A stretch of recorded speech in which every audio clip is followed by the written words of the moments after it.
Okay, good day. We're gonna make some pizza. This is a recipe I've used for a very long time, and we're gonna show you a very simple, quick way to make some supper.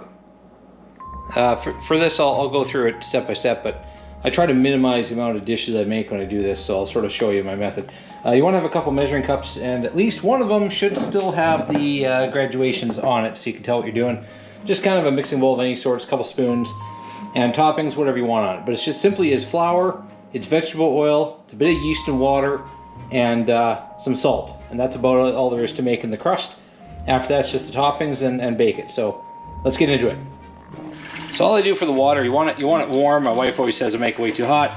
You want 125 mils for a single recipe. I'm going to do a double. I'm going to make two, so that's about a cup. A good cup of warm water, 250 mils. Okay, I just use some quick rise kind of yeast of some sort. But first, take a little bit of sugar, sprinkle that in the water, give it a stir. Good enough. Just, I don't know, kind of like that. Put some in there. Beauty. And you want to let that sit for a little bit while we get everything else ready. Okay, so we got some salt, we got some canola oil, you can use any kind of vegetable oil, and we got the flour. So we're going to add it in that order. So we're going to put the salt in, we're going to put the oil in, then we're going to add in the flour. So the oil I got in my 1 cup that actually has graduations. It's about 30 mils for each recipe. We're doing a double, so we're doing a 60. And if you're American, that's, I don't know, what is that, like quarter cup? About a quarter cup. Flour, we're just going to keep adding it in. I keep this one for dry. Measuring doesn't matter so much.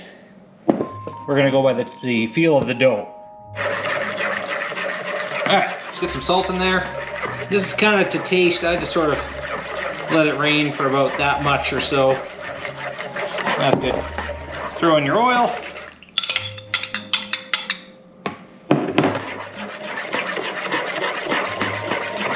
And I always set the wet spoon aside because I can use this for spreading the sauce later. If I dip it in flour, it gets all caked up.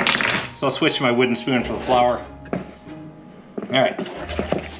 Start with about a cup of flour. As you can see, as you stir it, and just work it in, you'll probably need to add a little bit more. All right, so we're just gonna work this flour in. Try not to stir it more than you have to. It gets a little bit tough, so I'm gonna need a little bit more flour here. It's still a little bit doughy. I keep the stuff off the side too. I don't want to waste anything if I can help it. Okay, it's probably good. It needs to be worked in there a little bit. Once it sort of is balling up into a good, okay, it's kind of getting solid enough. I think it's sort of holding a shape instead of just being goo. So we're gonna throw it on the counter. We're gonna start kneading it. Get this stuff a little bit away. A little bit of flour. Get my hands a little floury. All right, here we go. Oh, needs a lot more in the middle. And just keep the wet spots dusted. Eventually everything firms up and gets a little more homogeneous. There.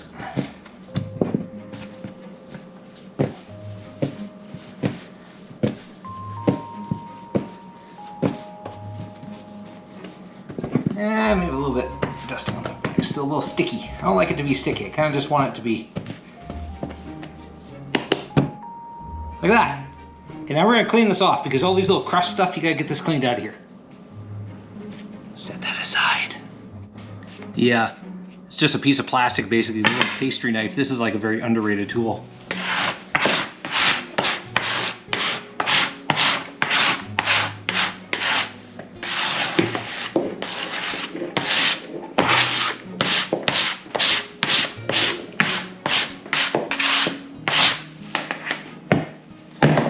Okay, the bowl now becomes our garbage pile. Dust it again. Now we can start to work with this. So, clean that. We're making 2, so just cut this in half. Oh, my apron's falling off. That's great. Flour. Just form these kind of into roughly balls because I'm making round pizzas. You know, for best results, you really should use marble, but use what you got. That's fine. little bit of flour. And this is, you know, not really rocket science here.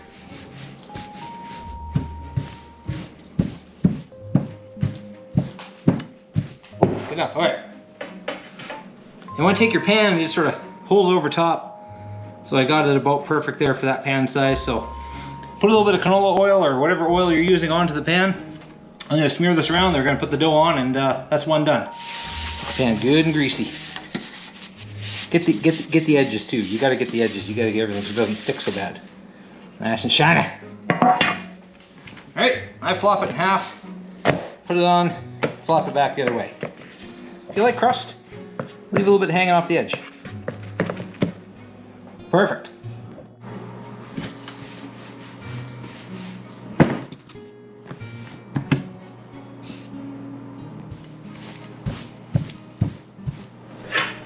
And that's 2.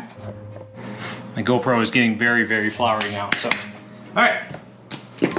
I don't do the homemade sauce, I'm sorry, my wife does, but we're just using some store brand sauce, whatever you like.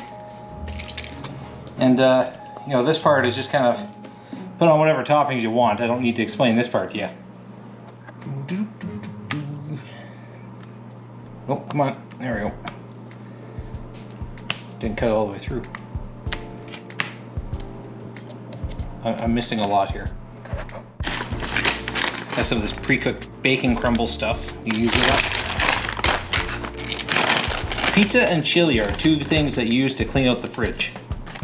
If you got some leftover luncheon meat you gotta get rid of or whatever, so ham, whatever, you use whatever you got. I've used hot dogs before, you know, not proud of it or anything, but you know. Probably unpopular opinion, I actually prefer the canned mushrooms to fresh mushrooms, but you know, to each their own.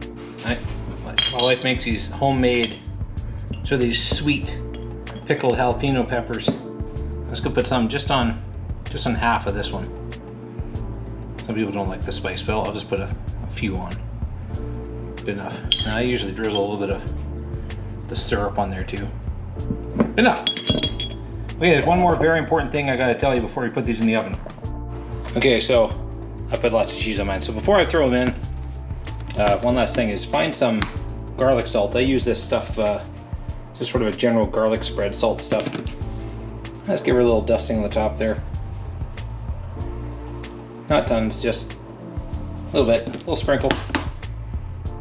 Gives it a little bit of flavor. Okay, so these are ready to go. If you want the crust to be poofier, then just let them sit like this for like, I don't know, an hour or so. This crust will rise quite a bit more than what it is now.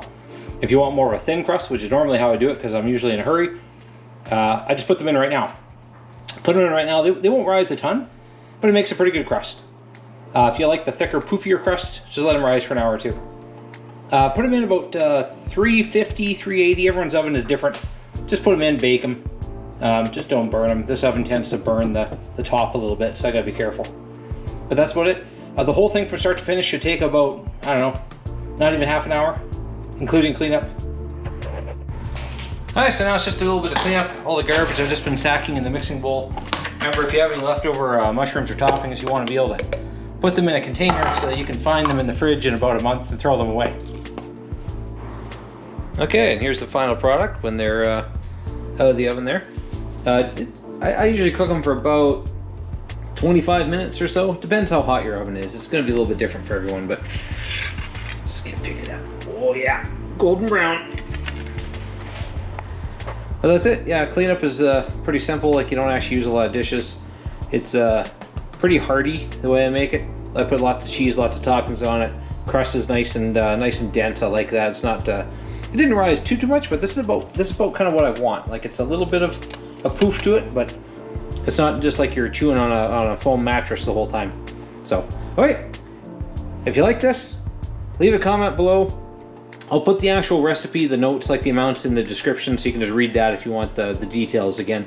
Hit a like, hit a subscribe, leave a comment, and thanks for watching.